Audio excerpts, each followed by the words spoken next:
Some of you hate capitalism and you don't even know what it is.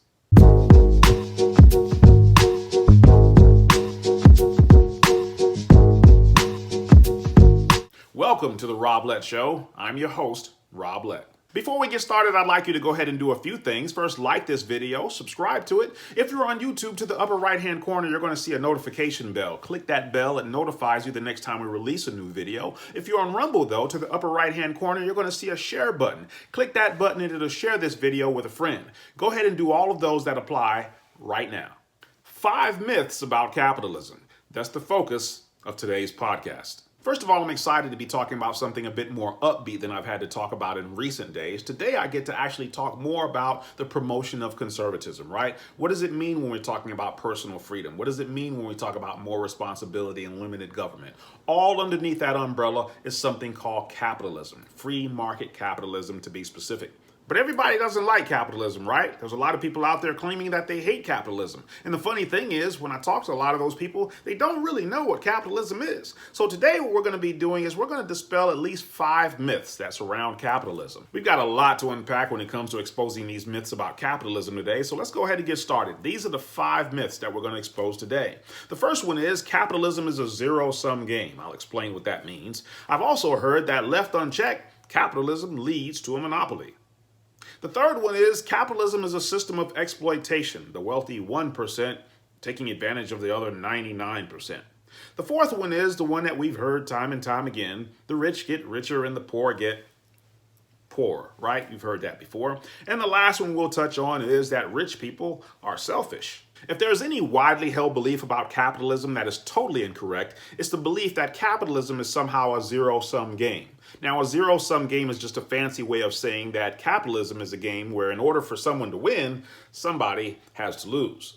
Part of what's fueling this myth about capitalism is the way we talk about capitalism. We incorrectly say things all the time like, hey, I want to get my piece of the pie. We finally got a piece of the pie. Well, capitalism is not a pie. That's the reason why a lot of people think of money as something that's finite and will run out, because that's the way a pie works. If there are 4 slices and I take one, that means there's less for you. But I tend to think of capitalism as more like a potluck. Have you ever been to one of those where you ask all of your friends to bring something to the party? It's usually whatever they're good at, right? You got one person who's good at making sweet potato pie. You bring that. You got another person that's good at a potato salad. You bring that. You got another person who can't cook it all. You bring the napkins, right? To me, capitalism is more like that because you never know exactly what someone's going to bring to the party and you never know exactly how much they're going to bring to the party. You only know what you ask them to bring, right? Sometimes you get 2 people who bring the exact same thing, right? Like 2 people bring the potato salad. Now everyone's standing around the table saying, who made that potato salad?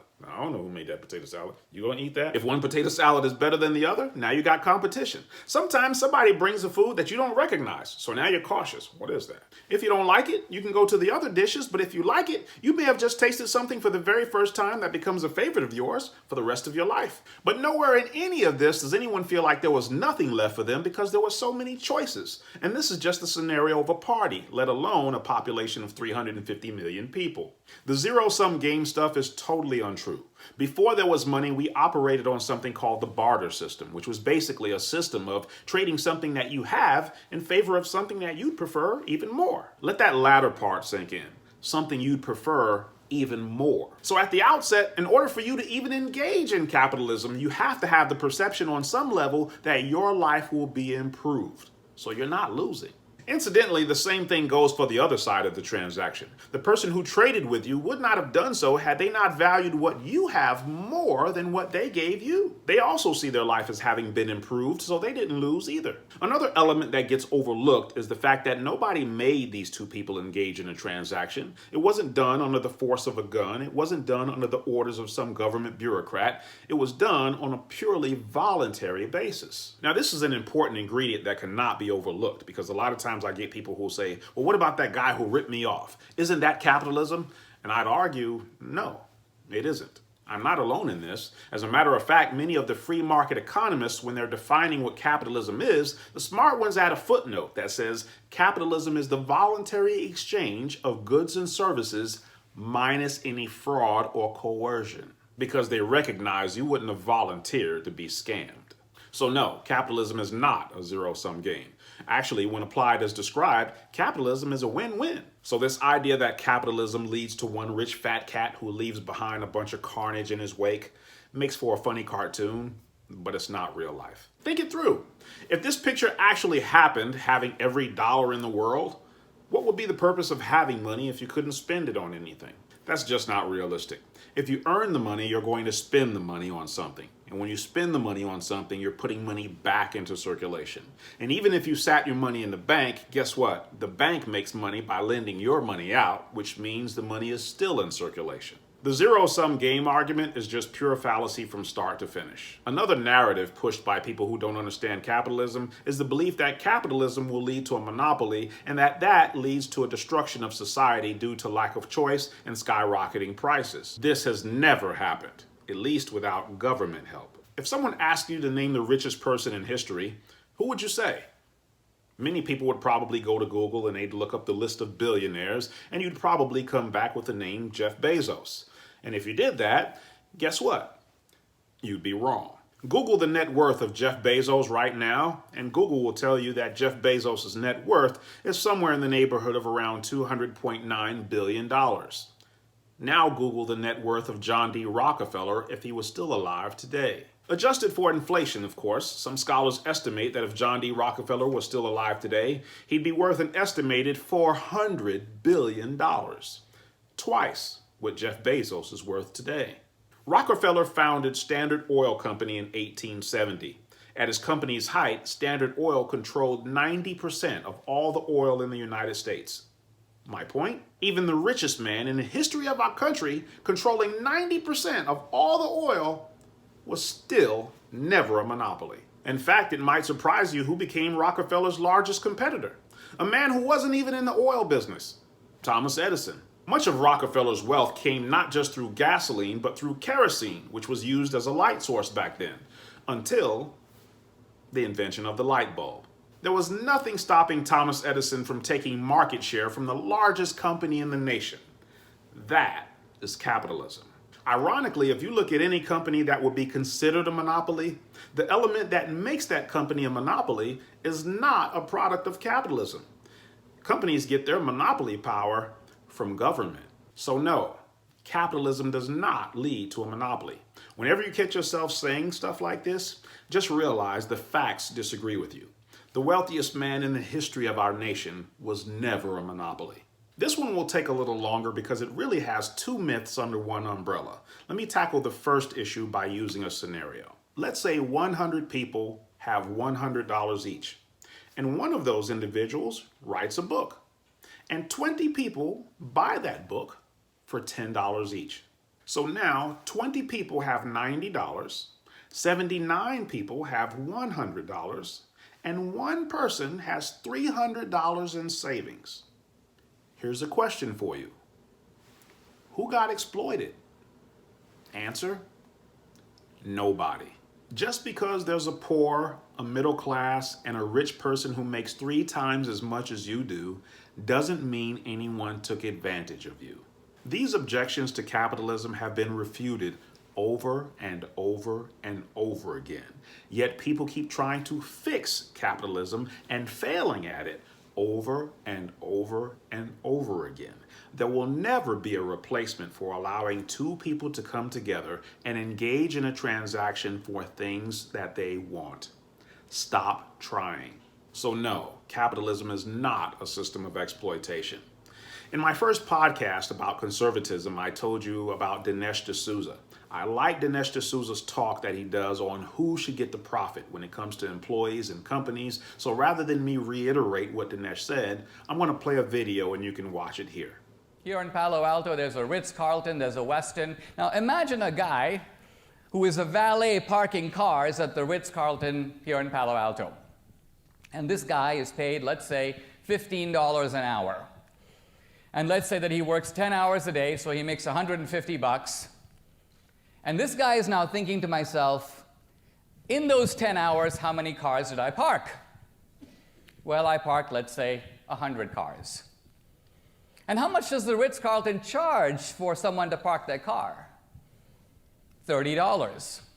So how much should the Ritz-Carlton make as a result of me parking those 100 cars? $3,000. And how much was I paid out of that $3,000? $150. 3,000 minus 150 gives $2,850. Who gets that? So from the valet's point of view, this is a very unjust system because I'm doing the work and some other guy is taking the cash. And this argument about the injustice of capitalism is actually anchored in, I think, a rather interesting argument that was made by Marx himself. And so there's a big difference between the revenue generated by the sales and the cost. And that difference Marx calls surplus value.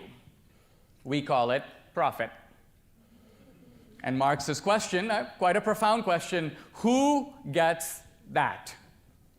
Now Marx's assumption is that that belongs 100% to labor. Why? Because labor made the goods. The capitalist supplied nothing more than the money which has already been recompensed through interest. My view is that this description, convincing as it is on first glance, is a completely false representation of how businesses actually run. Consider for a moment the capitalist. In America today, the vast majority of capitalists supply a lot of things, but the one thing they do not supply is capital. Did Steve Jobs actually put up all the capital for Apple? No, he went to a bank. The bank supplied the capital. And this is true of Gates and everyone down the list. The bottom line of it, the capitalist supplies three things that Marx completely ignores, that are actually of far greater value than capital and actually entitle the capitalist to a share of the profit. But Marx, in a sense, submerges these three factors completely. First, the capitalist has the idea for the business. Without the idea, there's no business. Labor doesn't think of the idea, the capitalist does. It's his or her idea. They do it. Second, the capitalist organizes the business. Here you have this valet, he goes, I park the cars, I need all the money. The truth of it is the reason you're getting $30 to park a car is you're at the Ritz-Carlton. Somebody built the Ritz-Carlton, somebody thought of it, somebody paid all the capital costs, somebody took out the insurance. You didn't think of that. If you come to my house and want to park my car, I'll pay you 50 cents. So the reason that you're getting $30 is not because of you. It's not your labor that's worth $30. It's the resort that's worth $30. And you didn't create that. So the capitalist has the idea for it, he organizes it, and third, he takes all the risk. Very important factor. The capitalist gets paid at the end. If the business has a bad quarter, Steve Jobs can't go, or the current Tim Cook can't go to Apple and say, sorry guys, I'm not going to pay you for 6 months. It's looking bad for us this half of the year. No, he has to pay them anyway. So labor is trading a fixed wage for security. But the entrepreneur is taking the risk that he might get nothing out of it, and he could even lose money. So the truth of the matter is that in fairly assessing the just rewards of capitalism, you have to match what the entrepreneur actually contributes. And to say it's just capital, it seems to me, is a gross misunderstanding how business is actually conducted in the United States and all around the world. I said there were two objections that kind of fell under the umbrella of exploitation.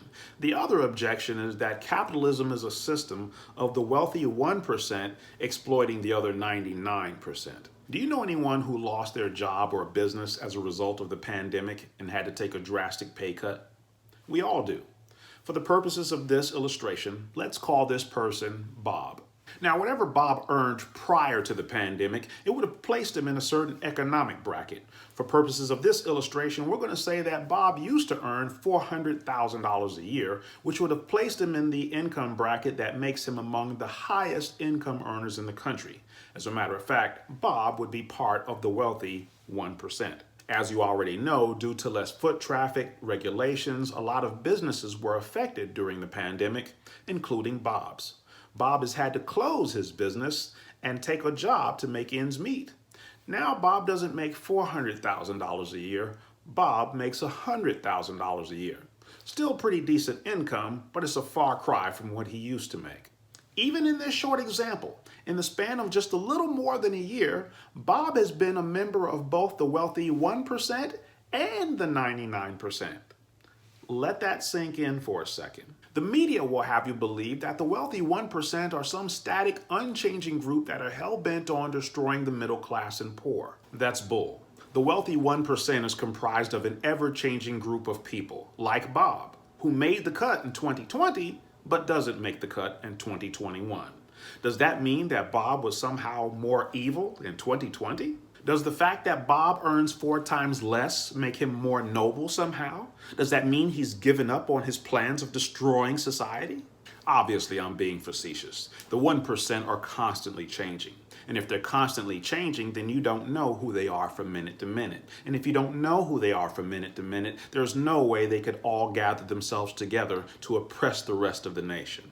This is pure divisive BS created by politicians in order to create envy and gain some votes. So no, capitalism is also not a system of the wealthy oppressing the middle class and poor. In fact, capitalism is the system that allowed Bob to come to this country and earn $400,000 a year in the first place. Sometimes it's not that a comment is completely wrong, sometimes the comment is half wrong, which still makes it incorrect. This is a famous saying that is still another version of the exploitation myth, but as it pertains to capitalism, the correct version should be, the rich get richer and the poor get richer too. I'm purposely showing this photo of Kanye West because he recently became a billionaire. Now I know some of you are going to say, but Kanye was already rich. I know that, but he didn't become a billionaire through the music industry. He became a billionaire through the fashion industry. There's a famous interview of Kanye West venting his frustrations with being a musician trying to break into the fashion industry. So for people to say the idea that Kanye West should only do music is ridiculous. Like, people told me I shouldn't do music back when I was in art school. I was out in Italy, even right now, trying to start my own company. The type of people that work with musicians, for the most part, it's very difficult to get high-end, respected fashion people to work with someone that's considered to be a musician. Yeah. It's very hard to get the good people, because tell me this, if someone was a fashion designer and came to Dr. Dre, would Dr. Dre produce for them? No, It's hard. yeah. What's the point? The point is the upward mobility of capitalism. Yes, Kanye West was already a millionaire, but there's a big difference between a millionaire and a billionaire. A million seconds is a 12-day-old baby. A billion seconds is a 31-year-old man. Thomas Sowell once gave the secret to success in one sentence. He said, equip yourself with skills that people are willing to pay for. So while some of you may still be hung up on the fact that Kanye was a millionaire before he got into the fashion industry, you're still missing the point that he wasn't always a millionaire. His father was a photojournalist and his mother was an English professor. He did not come from a wealthy family. What he did do is equip himself with skills that others were willing to pay for. He produced music for upcoming artists, and the rest is history. But on a day-to-day basis, companies exist to solve a problem. That's what makes them rich in the first place. In the process of them solving your problem, you benefit too. Some of you may be too young to remember the days of long-distance phone calls. Long-distance phone calls were expensive. You used to be on the phone in your house and your parents would monitor how long you'd been on the phone because the phone calls were expensive. Occasionally, you would get family members who would call you collect. That meant you had to accept the charges from the operator because the person on the other end didn't have the money to even call you. But when was the last time you worried about making a long-distance phone call? When was the last time you worried about how long you were talking on the phone?